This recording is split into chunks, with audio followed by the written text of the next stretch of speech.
Bismillahirrahmanirrahim. Assalamualaikum warahmatullahi wabarakatuh. Saya Amar Iqmal, NPM 18220025. Di sini saya akan menyampaikan sedikit materi berkenaan dengan agresi militer 2 Belanda.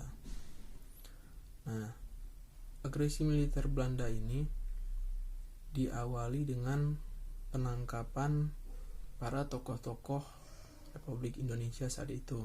Jadi pada 19 Desember 1948. Nah, penangkapan ini mengakibatkan jatuhnya ibu kota yang saat itu berada di Yogyakarta. Sehingga pada akhirnya pemerintah harus memindahkan ibu kota melalui mandat ke Bukit Tinggi yang saat itu kemudian dipegang oleh Syafruddin Prawira Negara.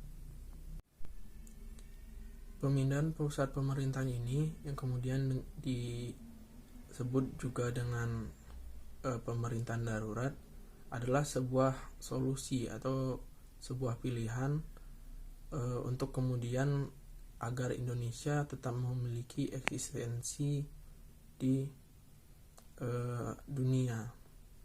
Nah, padahal sebelumnya pemerintah yang telah mengetahui bahwa akan adanya agresi militer ini melakukan rapat yang hasilnya antara pilihan apakah presiden akan tetap berada di dalam kota atau di luar kota ikut bergerilya dengan Jenderal Sudirman. Namun pada akhirnya pilihan paling banyak adalah presiden tetap berada di dalam kota agar dekat dengan KTN yang saat itu sebagai wakil daripada PBB itu sendiri. Kemudian saat itu penangkapan terhadap para Dewan Pemerintahan Indonesia saat itu memang tidak bisa dipungkiri. Akhirnya para tokoh-tokoh ini ditangkap.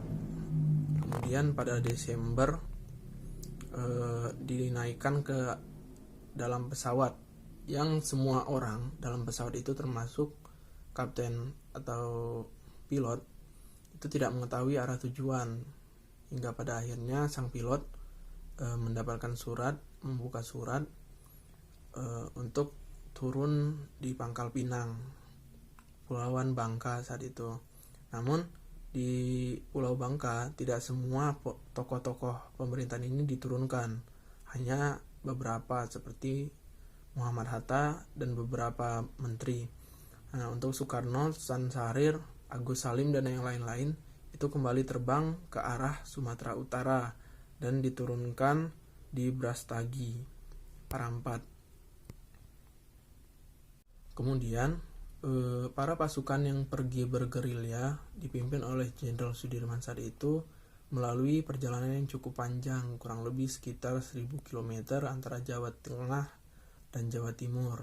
Nah, dalam perjalanan ini Jenderal Sudirman yang saat itu mengidap sebuah penyakit itu tidak selalu berjalan. Dia terkadang berada di dalam tandu dan dia tetap menahan dan tetap semangat dalam berjuang.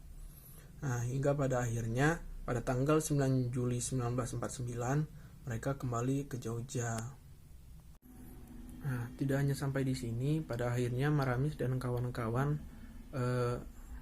memaparkan kepada dunia tentang apa yang telah terjadi di Indonesia, bahwa Belanda terus-terusan melakukan pelanggaran terhadap perjanjian yang terjadi. Nah, namun Belanda yang mengetahui hal ini melakukan klarifikasi bahwa di Indonesia dalam keadaan normal. Kemudian 3 delegasi dari KTA melakukan penyusuran ke tempat pengasingan. Namun kemudian ternyata tidak ditemukan hal demikian. Hingga pada akhirnya ditarik kesimpulan bahwa Belanda menutup-nutupi apa yang sebenarnya telah terjadi. Hal ini yang pada akhirnya membuka mata dunia. Nah, tidak hanya sampai di situ, kemudian Maramis dan kawan-kawan terbang ke berbagai negara termasuk New York untuk mengadakan perjanjian kerjasama dengan negara-negara yang saat itu berkuasa di PBB kan. Nah, hingga pada akhirnya dunia yang mengetahui hal ini pun dalam PBB itu diadakan perjanjian antara Belanda dan Indonesia, yang sebenarnya perjanjian itu sangat menguntungkan bagi Indonesia. Hingga pada tanggal 28 Januari 1949 diadakan perjanjian itu, yang dalam perjanjian itu beberapa poin adalah bahwa Belanda harus menarik militernya dari Indonesia, kemudian semua tahanan politik dilepaskan, Indonesia kembali pada ibu kota Yogyakarta, dan Indonesia dibebaskan untuk secepatnya mengatur kembali perundang-undangan. Nah, ini yang menjadi akhir bagi pemerintahan Indonesia pada masa agresi militer 2. Nah, mungkin demikian yang dapat saya sampaikan. Terima kasih. Wassalamualaikum warahmatullahi wabarakatuh.